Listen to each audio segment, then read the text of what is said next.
Let's explore the different types of youth workers training and networking projects, which are often implemented within the Erasmus Plus Youth in Action program.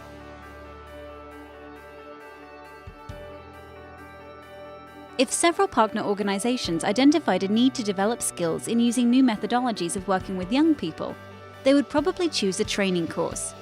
Usually, there would be a team of trainers who were experienced in that methodology, and they would build an educational program for participants to develop the necessary competences. The duration of such an activity is usually between 5 and 10 days.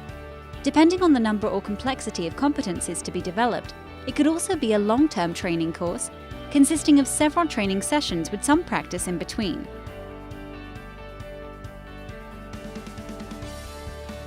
If organizations need to share or exchange ways of carrying out youth work with colleagues from other countries involved in using similar methodologies, they might organize a seminar. Let's take the example used before. If a number of organizations were using various theatre techniques in youth work, they might wish to share their methods and also learn new methods from others.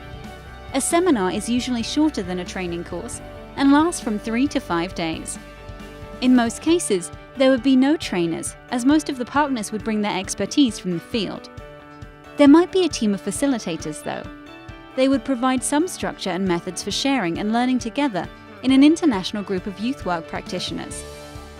A contact-making seminar might be organized if partners are eager to develop new projects in the future. In this case, there would be a common topic or similar types of organizations sharing common needs or interests and ideas for future cooperation. Contact-making seminars can be a good space to get to know new partners better, to explore each other's realities and the needs of the young people, and actually start developing new international projects. Such seminars usually last from 3 to 5 days.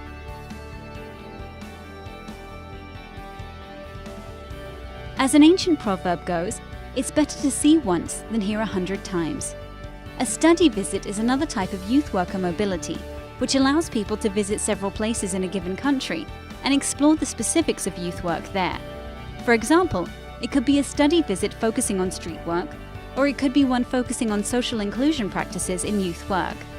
A study visit would include trips to various organizations, as well as sessions to reflect on what has been learned, how to apply this to the participant's organization. Such an activity would usually last up to 1 week.